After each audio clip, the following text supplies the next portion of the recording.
बनना है तो भाई मैंने बनाया है आप लोगों के लिए एक व्लॉगिंग कोर्स। तो सौरभ जोशी जो इंडिया के नंबर 1 व्लॉगर हैं, उन्होंने अपना एक नया कोर्स लॉन्च किया है। और ये काफ़ी कंफ्यूजिंग नहीं है, जो व्लॉगर है वो कोर्स पढ़ाना, टीचिंग, ये सब चीज़ें कहाँ से आ गई। उन्होंने अपना एक ऐप लॉन्च किया है सौरभ जोशी के नाम से। उस पर वो 999 का एक कोर्स बेच रहे हैं, जिस पर वो सिखा रहे हैं कि व्लॉगिंग कैसे करनी है, और व्लॉगिंग मतलब सब चीज़ें उनके बारे में समझा रहे हैं, एडिटिंग वगैरह, और व्लॉग कैसे बनाना है, फैमिली को कैसे लेना है, कैमरा कैसे पकड़ना है, सब चीज़ें वो सिखा रहे हैं उस व्लॉग के अंदर, उस कोर्स के अंदर बेसिकली। और उन्होंने कुछ टाइम पहले ही अभी अपने व्लॉग में उसकी प्रमोशन की थी, और जो मतलब उन्होंने जिस हिसाब से उसको अनाउंस किया था वो मुझे काफ़ी ठीक नहीं लगा। और लाइक ऐसा मुझे समझ नहीं आया कि ये सब चीज़ें करने की क्या ज़रूरत पड़ेगी थी सौरभ जोशी को। तो नमस्ते दोस्तों, आज हम इसी बारे में बात करने वाले हैं और समझने वाले हैं और क्यों ऐसा हो रहा है कि सब लोग बस कोर्स बेचे जा रहे हैं यूट्यूब छोड़ के। मतलब ऐसा क्यों हो रहा है। सौरभ जोशी जो कि इंडिया का नंबर 1 ब्लॉगर है, वो करोड़ों की इनकम करता है हर महीने, लेकिन फिर भी एक कोर्स जैसी चीज के चक्कर में 1 जून 2026 को वो अपने एक यूट्यूब चैनल पे एक वीडियो पोस्ट करते हैं, माई ड्रीम गैराज कलेक्शन। उसमें वो बार बार ये देखो, अगर आप ब्लॉगिंग करोगे तो ये आ जाएगा, आपके पास जी वैगन आ जाएगी, फलाना ढिमाना गाड़ी आ जाएंगी। वो बस यही चीज़ जो अगर आपने देखा हो MLM वाले जो करते हैं, जो लोग, अगर आप इंस्टाग्राम चलाते हो, यूट्यूब चलाते हो, तो वही के लोग कि हमारा कोर्स ले लो तो आप भी करोड़पति बन जाओगे, आप भी अमीर बन जाओगे, आप भी फ्लैट खरीदोगे, आप मतलब अपने पूरे खानदान में सबसे अमीर बन जाओगे। ये सब चीज़ें तो फेक लाइफस्टाइल जो स्प्रेड करते हैं, फेक लाइफस्टाइल जो बेचते हैं, उनकी तरह थोड़ा थोड़ा मुझे लगा कि ये तो काफ़ी अजीब सी चीज़ की सौरभ जोशी ने, जो कि लाइक देखो मैं बार बार बोल रहा हूँ, लेकिन ये बहुत बड़ी चीज़ है। फ्लाइंग बीस्ट को बीट करके सौरभ जोशी इंडिया के नंबर 1 ब्लॉगर बने। उन पर बहुत ब्रांड डील्स भी आती हैं, उनकी बहुत इनकम भी है, उनके सेकंड चैनल्स पे या फिर वो कुछ भी बोलते तो हाल मतलब बवाल बन जाता है। इतने बड़ी पर्सनैलिटी, इतनी लाइक इतनी, समझ रहे हो ना, इतनी फेमस पर्सनैलिटी को कोर्स बेचना पड़ा। और मेरी जहाँ तक मैं राय में मैं स्क्रॉल कर रहा हूँ अभी भी, तो करीबन 50 करोड़ तक का रेवेन्यू वो जनरेट कर सकते हैं अब तक इस कोर्स से। तो अजीब नहीं है। बाकी मेरा ये मानना है कि देखो मैं भी एक पिछले 1 साल से व्लॉगिंग कर रहा हूँ, ट्रैवल इंजीनियरिंग नाम से हमारा चैनल है, लिंक इन डिस्क्रिप्शन। तो वहाँ पे मैंने स्टार्टिंग से ग्रो करना शुरू किया। अब जो ऑडियंस सौरभ जोशी को देखती है, सौरभ जोशी के जो फैन है, वो क्यों देखेगी सेम पैटर्न, सेम चीज़ किसी और के अकाउंट पे? क्यों देखेगी भाई? सीधी बात है कि मुझे आता है कि मैं किस तरीके से अपनी बात को रखता हूँ, किस तरीके से बोलता हूँ, किस तरीके से मेरा ढंग है व्लॉग बनाने का, क्या दिखाता हूँ, कैसे पोर्ट्रे करता हूँ पूरे व्लॉग को, ये मेरा स्टाइल है। अगर सेम स्टाइल कोई और कॉपी करेगा तो वो कैसे पनपेगा, मुझे बताओ। कोई चीज़ किसी और को कॉपी करके तो आप कैसे भी नहीं कर सकते ना भाई। यूट्यूब का मतलब ही क्रिएटिंग है। क्रिएटर हूँ भाई, मैं भी क्रिएटर हूँ, सौरभ जोशी भी क्रिएटर है। लेकिन अगर हम उन्हीं की बात को टीपेंगे, उन्हीं की कॉपी करेंगे, तो फिर कैसे हम लोग अपना एक अलग चेहरा बना पाएंगे। अगर लोग 999 रुपए का कोई कोर्स खरीदते हैं, तो ये तो बहुत रबिश बात है कि एक व्लॉगर कोर्स बेच रहा है। कोर्स तो वो बेचेगा जो पढ़ाना जानता है, जैसे PW है, अनअकैडमी वगैरह ऐसे प्लेटफॉर्म्स हैं, ये कोर्स बेचते हैं। तो इनके पास टीचर्स हैं, स्पेशलाइज्ड टीचर्स हैं, जो उनको प्रॉपर तरीके से पढ़ाते हैं, समझाते हैं। लेकिन ये एक व्लॉगर जो कि बस एक व्लॉग के सामने, कैमरे के सामने अपनी एक परछाई, अपनी एक पर्सनैलिटी दिखाता है, वो टीचर कैसे बन सकता है? वो ऐसा कैसे कर सकता है? और ये कोई नई बात नहीं है, बहुत सारे क्रिएटर्स हैं जिन्होंने अपना कोर्स बेचा है, जिसमें सबसे बड़ा नाम तो ध्रुव राठी का आता है, और एक और सर हैं जो फाइनेंस वगैरह सुनाते हैं, वो उनकी फोटो मैं लगा दूंगा यहाँ पे, वो बेचते हैं। तो जहाँ तक की बात है कि कोर्स जो है वो एक अलग चीज़ आ जाती है, और सबको बस कोर्स बेचना है, कोर्स बेचना लग गया है। कोर्स को पढ़ाना एक बहुत बड़ी चीज़ होती है, कोर्स को कोर्स की तरह लिया जाता है। ये नहीं कि व्लॉगिंग का एक कोर्स लॉन्च कर दिया। व्लॉगिंग का कैसा कोर्स होगा कि समझिए कि एक कैमरा पकड़ना सिखाना, वो आपको यूट्यूब पर बतेरे वीडियोस मिल जाएंगे। अगर एडिटिंग सीखनी तो बतेरे वीडियोस मिल जाएंगे।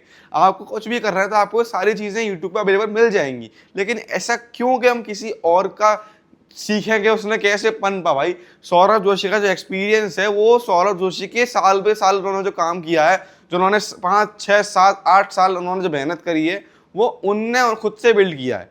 जो मैं बिल्ड कर रहा हूँ 1 साल से, जो मैंने एक्सपीरियंस बिल्ड किया है, जो मैंने सीखा है, समझा है अपने आप से, वो मेरे पास ही रहने वाला है। मैं एक्सपीरियंस शेयर करूंगा तो 100% आप में डिफॉल्ट आएगा ही आएगा।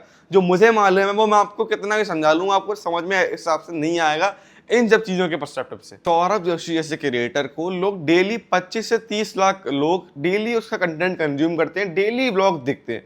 तो जब किसी के दिमाग में आती है कि सौरभ जोशी, वो ऐसे घर में रहता था और मतलब उसके पापा ये काम करते थे, उन्होंने इतना बहुत कष्ट झेला है, पापा लेबरी का काम करते थे और बहुत गरीबी थी उनके घर पे। तो जब ये सब चीज़ें लोग देखते हैं और फिर आज का टाइम देखते हैं कि उन पर बहुत ज़्यादा पैसा है, अंधा पैसा, बड़ा घर, इतनी सारी गाड़ियाँ, तो आदमी जब देखता है कि भाई इसको कुछ ऐसा पता है जो मुझे नहीं पता है और जो किसी और को नहीं पता है, तो इससे इसका कोर्स लेते हैं और इन सब चीज़ों से हमारा भी यूट्यूब चैनल ग्रो कर जाएगा। तो भाई ये सब चीज़ें तो पता क्या करती है, ये सब चीज़ें सौरभ जोशी की क्रेडिबिलिटी खत्म करती है, ट्रस्ट खत्म कर देती है। जब इंसान को जब समझ में आएगा कि उसने कोर्स लिया और अप्लाई भी किया पर कुछ हुआ ही नहीं। जो editing style basically Saurabh Joshi का है, वो अगर हम सेम टू सेम मैं अपनाने लगूंगा तो मेरे व्यूज़ क्यों आएंगे भाई? स्टार्टिंग के कुछ दिनों तक आएंगे, स्टार्टिंग के कुछ दिनों तक मुझे लोग देखेंगे, पसंद भी करेंगे, लेकिन ऐसा नहीं है कि हर बार मेरे व्यूज़ आएंगे। कुछ टाइम बाद में मुझे एकदम कॉपी बोल दिया जाएगा, जो कि और क्रिएटर्स का होता है। जब कोई क्रिएटर किसी और की कॉपी करता है तो कुछ दिन तक तो उसको अच्छी लाइमलाइट मिलती है, लेकिन थोड़े टाइम बाद ही उसका करियर खत्म हो जाता है। तो इससे क्या होगा कि सौरभ जोशी खुद की इमेज खराब हो जाएगी। सौरभ जोशी एक क्रिएटर है, कोई टीचर नहीं है, ये बात समझनी बहुत ज़रूरी है। और ये जो है ना, ये वन टाइम स्कैम है। एक बार जब आदमी फंस जाएगा इसके अंदर, समझ में आ जाएगी कि मेरे 1000 रुपये बस फालतू चले गए, 1000 रुपये के साथ जो मेरे 4 घंटे खराब हुए वो अलग।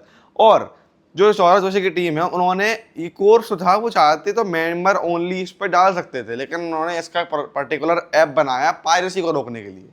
अगर आप अभी जाते हैं यूट्यूब पर सर्च करते हैं सौरभ जोशी व्लॉग कोर्स, तो 4 घंटे का कोर्स उनका पहले से ही यूट्यूब पर पड़ा हुआ है, किसी और ने अपलोड कर दिया है और लोग लगातार उसको देख रहे हैं, नॉवल कर रहे हैं, मस्त अपना। तो पायरेसी तो हो गई उनकी इतनी जल्दी, और इतने टाइम से पड़ी हुई है वो चीज़ यूट्यूब पे, तो उनकी निगाह भी नहीं है, उनको मालूम ही नहीं है। तो उन्होंने अपना कोर्स बनाया है जिसमें उन्होंने बिगिनर्स को समझाया है, बिगिनर्स को मास्टर क्लास दी है, और एंड में ये बोला है कि अभी तो हम लोगों ने कुछ नहीं किया है, अभी बेसिक सिखाया है, आगे जाके इसको और नेक्स्ट लेवल करेंगे।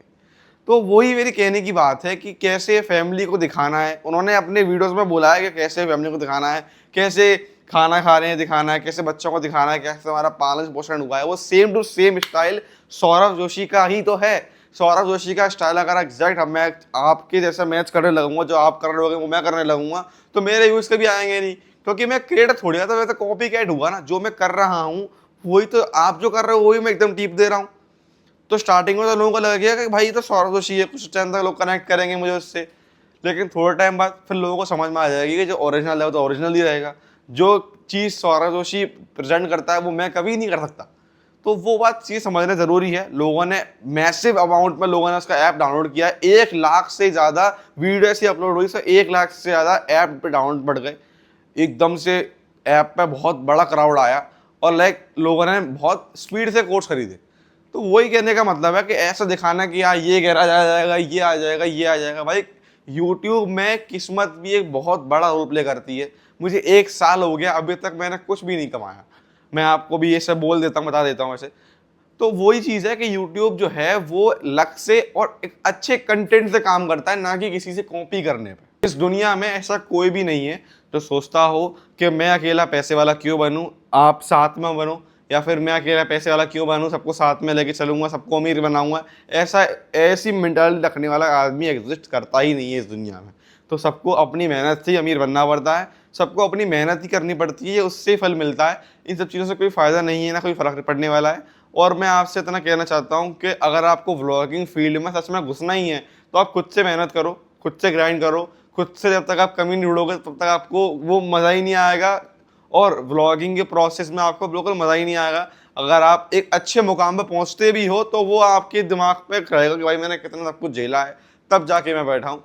ऐसा कभी नहीं होता कि जब तक आप अपनी दिक्कत नहीं झेलोगे, तब तक आप परेशान नहीं होंगे, तब तक आप एक अच्छा क्रिकेटर बनोगे ही नहीं। एक किसी भी फील्ड में मान लो, जब तक आप परेशान नहीं होंगे तब तक आप अच्छे इंसान नहीं बनोगे। तो वही कहना चाहता हूँ मैं, अगर आपको व्लॉगिंग करनी है तो फ़ोन उठाओ, वीडियो बनाना शुरू करो, बोलना शुरू करो, माइक, अगर आप पैसा है तो माइक खरीदो, माइक पे बात करो, ठीक है। एक अच्छी सॉफ्टवेयर खरीदो, या फिर सॉफ्टवेयर भी नहीं है तो कैपकट वगैरह पायरेसी करके निकालो, ठीक है। अगर कुछ भी नहीं हो पा रहा तो VN मिल जाएगा, बहुत सारे एडिटिंग सॉफ्टवेयर हैं जिनसे आप एडिट कर सकते हो। और नेट तो आजकल 5G अच्छा, पूरी दुनिया में सबसे सस्ता नेट हमारे भारत देश में मिलता है, तो नेट तो सब पे है ही, तो अपलोड कर दो। अगर आप रेगुलरिटी रखोगे और क्वालिटी दोगे अपने कंटेंट को, तो एक ना एक दिन जरूर बाउंस करोगे, अच्छा खासा पैसा कमाओगे और अच्छे खासे एक फेमस हो जाओगे। तो होप करता हूँ आपको समझ में आया होगा। मैं किसी को हेट नहीं करता, पर्सनली मैं सौरभ जोशी का कंटेंट कंज्यूम करता हूँ, मैं भी उन्हीं में से लोगों में से हूँ जो सुबह सुबह उठ के देखते हैं। तो बस यही है कि मेरा कंसर्न था, जो लोग खरीदने वाले हैं, जो खरीदने अभी खरीदा नहीं तो सोच रहे हैं, उनको मैं एकदम बता देता हूँ कि भाई ये सब चीज़ें कोई एग्जिस्ट करती नहीं है। कोई भी कोर्स लेने से कुछ नहीं होता है, खुद से मेहनत करनी पड़ती है, खासकर इन सब चीज़ों को लेकर। Thank you for watching. अगर आपने देखा है तो राधे राधे, नमस्कार।